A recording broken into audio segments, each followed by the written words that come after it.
And hello there YouTubers, it is Collected Tooth 5 with a video. This time I will be talking about the guide to treasure hunting.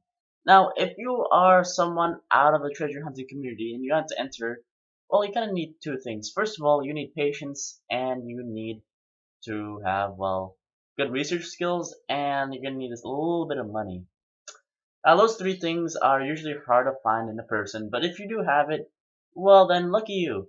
Um, now, the key to treasure hunting is research. You have to research, well, basically everything. From the legends, to the rumors, to the locations, and most importantly, the locations actually. Location is the most important. Now, uh, you first of all, before you look for something, you have to figure out what you're looking for. Because your equipment and what you need to research depends on what you're looking for. If you're looking for underwater treasures, then that's kind of the easiest. 70% of all treasures are underwater, under the sea. Um, it is, however, the most expensive, but it usually is the most profitable and the easiest to find. Now, you could also look for the beach. Usually find gold rings, jewelry, coins, stuff like that on the beach. Relics, caches, which is a jar of money or whatever's in there. Treasure boxes, which is basically just what we think of as a treasure. Or gold prospecting, which is usually the easiest out of all of them. Although the only most expensive thing is the location, which if you live in California isn't hard to find. Research is key, obviously. You gotta look for good locations, treasures, etc. Resources. You're gonna need a metal detector. There's several kinds of metal detectors. First of all, there's a two box, which is something you carry and has two boxes, one in front and one in behind. Two coils, I should say. And those are the most powerful. They can detect down to, I believe, 20 feet. Big objects is 20 feet, and the other one is pulse induction, which is a different technology. It sends out pulses of radio waves, and VLF, which is radio electromagnetic, an electromagnetic kind of a barrier, and things that interact with it create well signals. Now, VLF, which is very low frequency, which is the cheapest and is usually what most people have when they have metal detecting. That's what I have. Pulse induction is slightly more expensive, but it can detect deeper, and I've also had one of those. They're pretty good, but you can't see what you're looking at, so you don't know if it's iron or not iron, which is not very good. Um, Two box is usually the deepest, but like again, you might not know what you're looking at. Now, if you have a large budget, then you could obviously have metal detectors. And there are two metal detectors that I prefer you buying. Two from the same company, which is unusual. One of them is Garrett ATX, the three coil combo, which is the deep seeking package. That goes for around $3,000 new, not used, new. I prefer buying them used because, well, it's not really much you can do to the ATX. It is waterproof up to 10 feet. It's pulse induction. You might not know what you're looking at, but you can at least differ between iron and not iron, which is the most important. It's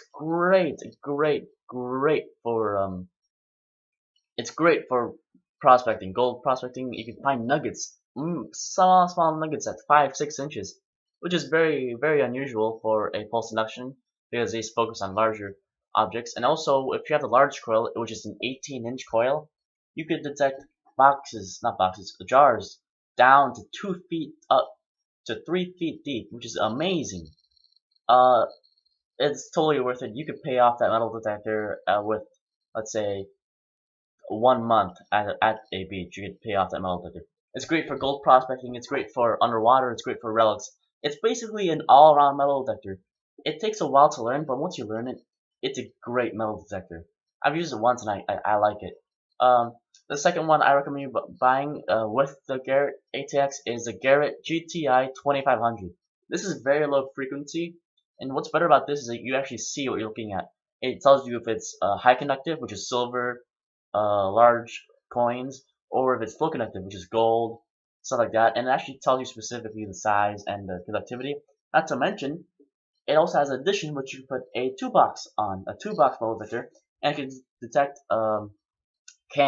soda cans up to 4 feet deep, which is very deep. Now, I recommend getting both of those if you have a large budget. A GTI is good for coins and relics, but it's not waterproof.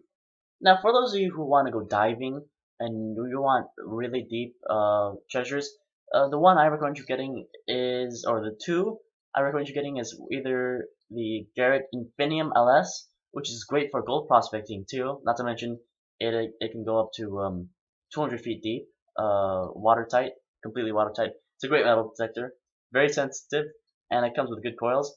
Or you could get the Mine Lab Infinium LS, which is a great metal detector. It's a very VLF, so you know what you're looking for, or you know you could discriminate, so to speak, what kind of object you want to look at now or look for. Either one of those two is fine. The Infinium LS is no, not the Infinium. Sorry, the Excalibur. Mine Lab Excalibur is my third option. It's VLF. It's very good. So between the Infinium and the Excalibur costs $2,000 new. The Infinium costs about $1,000 new. So the choice is a little bit obvious. It's just as they're both just as good. But if you were to get all three of those, that would the Garrett GTI costs about $1,000 new. So it would sum up to around $5,000 new. If you were to buy them used, however, you could buy them, all three of them, for up to $2,500, which is a great deal, telling you by how expensive they usually are. Now, up to metal detectors. After that, now what you should get is probably a GPS locator. Satellite is the best. You need that for GPS coordinates. You could track them, you could pinpoint them. That's very good. You should get one of those. Also, use overlaid maps. There is a link in the description. It's called historicareals.com. They take regular maps, regular Google Maps, and they overlay them with old aerial photography and topographic maps. So the aerial photography goes back around 100 years. The topographic maps go back to around 200 years. So it's obviously a great website. I love the website. I go for it whenever I'm looking for something. I have, well, another thing, another good uh, resource that I love, and this is my second most used resource besides historic aerials, is the National Treasure Atlas. It's a book. It's a red book, and there's, I think, one book for that includes 3 states. They usually include 3 to 4 states in each book. Just pick one that's from your state. They're great. You can find them on eBay. You can find them on Craigslist. eBay's the best. And there's about, let's see, hold on a second. There's legends, just legends packed into these books. There's about, let's see, what is it? There's thousands of treasure listings per state. On California, I think they have like 5 or 6 thousand lost treasures listed in California, which I have because I live in California. Um, it's just it's a great resource, very detailed. A lot of them may or may not be true, but either way, it's better than leaving out some things that aren't true. It's just a great map, very well pinpointed. The guy who writes them is just amazing. I love the Treasure Atlas. It's just, if you want to get into treasure, you must buy that book. It's just great if you're in the United States. If you're not in the United States, then, well, it's too bad. Anyways, research kind of depends on what you're looking for, but most of the time, the best form of research is not online, but just going to the museums or to the specialists. You could talk to some of the historians, some of the some just people who specialize in whatever you're looking for. Look, and if you're looking underwater, which is the best idea, make sure you have a team with you or have a group of people. If you've seen the movie Into the Deep, it is about a group of people who go to a treasure stakeout, so to speak, and they go underwater and they just look for treasures. And that's the best form of treasure hunting, is just go diving, free diving, or actual oxygen tanks. It's the most expensive because, well, oxygen tanks and you need research, but it usually pays off the best. Um, Around where I live, there are a lot of caves and the sides of cliffs around southern Orange County. I live by the beach. There's tons of places, and use the areas around you as an advantage. If you know the area around you, well, you don't really have to travel that far. You don't have to go halfway around the world to find a treasure. You can just do it in your backyard. I mean, in my backyard, I found some crazy stuff: gold rings, uh, old coins, and I mean, just do your research and pick metal detectors wisely. If you don't want to spend that much money on a metal detector, you might not want to look for big treasures. Instead, go into the metal detecting actual into the sub culture of metal detecting.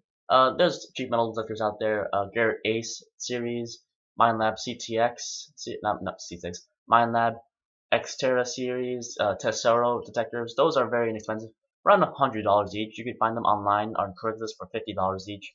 They're very good. Um, they can detect up to 12 inches, so it's great for going to the beach and looking for coins, or going to your backyard finding relics or old coins. Also, if you don't want to find a metal detector, then just go to the bank, buy $100 in pennies. Make sure they're not all new pennies.